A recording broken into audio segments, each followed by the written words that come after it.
ملک کی تاریخ کی پہلی وزیر اعلیٰ مریم نواز کا اصل خواب کیا طاقتور وزیر اعظم بننا ہے؟ پی ٹی آئی اور اسٹیبلشمنٹ میں کشیدگی ملک کے لیے نقصان دہ، لیکن مریم نواز نہیں چاہیں گی کہ یہ جنگ ختم ہو۔ کیا مریم نواز کا مزاج محض آرائی کا ہے؟ کیا مزاج کبھی نہیں بدلتا؟ مریم نواز صاحبہ وزیر اعلیٰ منتخب ہو گئی ہیں۔ یہ ان کی سیاسی زندگی کی سب سے بڑی کامیابی ہے۔ گو کہ ان کا اصل خواب ایک ایسا طاقتور وزیر اعظم بننا ہے جو اس ملک کے تمام اداروں پہ حقیقی راج کرتا ہو۔ مریم صاحبہ کا یہ کہنا ہے کہ ان کے دل میں انتقام کا کوئی جذبہ نہیں ہے۔ دوسری طرف آثار مگر جنگ و جدل ہی کے ہیں۔ سوموار کے روز پنجاب اسمبلی میں اپنے کندھے سے عظمیٰ کاردار کا ہاتھ جھٹکنے کی ان کی ویڈیو وائرل ہوئی۔ خاموش رہنے اور نظر انداز کرنے کی صلاحیت وہ رکھتی ہی نہیں۔ ایسے کوئی آثار نہیں کہ اپوزیشن کے ساتھ ایک پرامن ماحول میں کام کیا جائے۔ کالم نگار بلال الرشید اپنے کالم میں آگے لکھتے ہیں کہ پنجاب اور مرکز میں حکومت اور اپوزیشن کے درمیان کن اقدامات سے اعتماد پیدا ہو سکتا ہے۔ سب سے پہلی بات تو یہ ہے کہ سنی اتحاد کونسل کو اس کی خصوصی نشستیں دی جائیں۔ یہ کوئی احسان نہیں ہے، ذمہ داری ہے۔ وزیر اعلیٰ کے انتخاب سے پہلے یہ سیٹیں نہ دے کر دھاندلی کی گئی ہے۔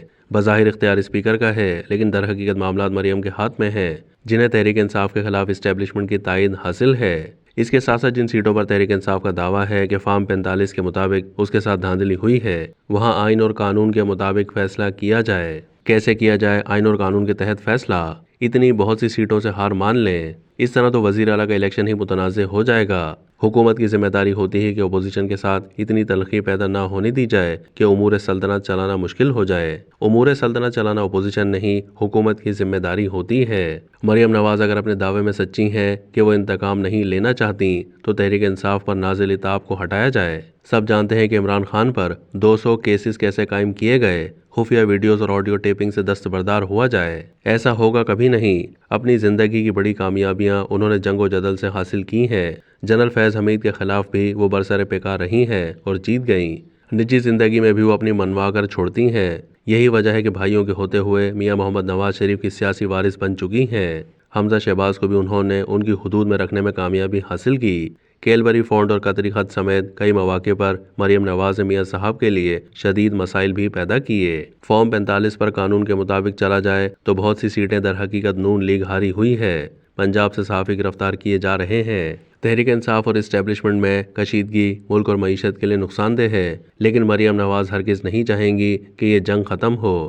جہاں تک انتقام کا تعلق ہے تو وہ منتقم مزاج ہی گردانی جاتی ہیں۔ شہباز شریف میں البتہ مصالحت کا رجحان ہے۔ انسان کا ایک مزاج ہوتا ہے۔ جنرل باجوہ سب فریقوں کو لبھانے میں اپنا ثانی نہیں رکھتے تھے۔ مریم نواز کا مزاج محض آرائی کا ہے۔ مزاج کبھی نہیں بدلتا، سوائے ان مستثنیات کے جو اپنی غلطیوں پہ غور و فکر کے عادی اور اصلاح کے آرزومند ہوں۔ تنقید کرنے والے صحافیوں کے ساتھ مریم صاحبہ کیسا رویہ رکھتی ہیں نظر آ رہا ہے۔ کہنے کو تو نواز شریف انتخابی مہم میں کہتے رہے کہ انتقام نہیں لوں گا، لیکن ساتھ یہ بھی کہتے تھے کہ حساب تو ہونا چاہیے۔ حساب کا مطلب انتقام ہی ہے۔ دوسری طرف جو وزیر اعلیٰ آ رہا ہے علی امین گنڈاپور کی شکل میں، وہ بھی اسی میدان کا کھلاڑی ہے۔ گنڈاپور نے جیسے چھوٹتے ہی کہا کہ مولانا کو پاگل خانے میں ڈالیں گے۔ اس وقت تحریک انصاف کو گنڈاپور جیسے پھڈے باز کی اشد ضرورت نہ ہو تو ان کی اپنی جگہ بھی وہیں بنتی ہے۔ اسٹیبلشمنٹ بھی تحریک انصاف کے ساتھ کوئی صلح صفائی نہیں چاہتی۔ ملک میں مولا جٹ والی ایک بھرپور فلم چلنے والی ہے۔ اسٹیبلشمنٹ کی جس بھٹی سے کبھی بھٹو اور نواز شریف تخلیق ہوئے تھے، آج پرویز خٹک، علیم خان اور جہانگیر ترین تخلیق ہوئے ہیں۔ بیچ میں چینل کے آنے کا ایک مختصر سا دور استثنا تھا۔ عدلیہ کی سپورٹ اسٹیبلشمنٹ کے ساتھ ہے۔ مریم نواز کے لیے انتقام سے باز رہنا ایسا ہی ہے جیسے لوہا یہ کہے کہ آئندہ وہ زنگ نہیں پکڑے گا۔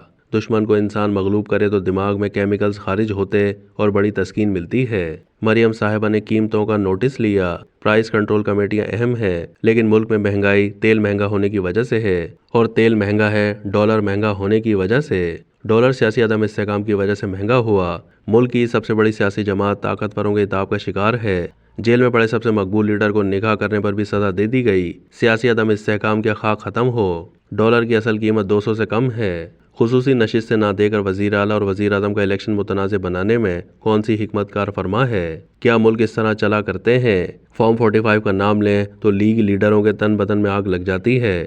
سنی اتحاد کونسل کو مخصوص نشستیں دینے پر اوپن کورٹ سماعت شعبدے بازی ہے۔ الیکشن کمیشن کو تحریک انصاف سے بلے کا نشان چھیننا ہی نہیں چاہیے تھا۔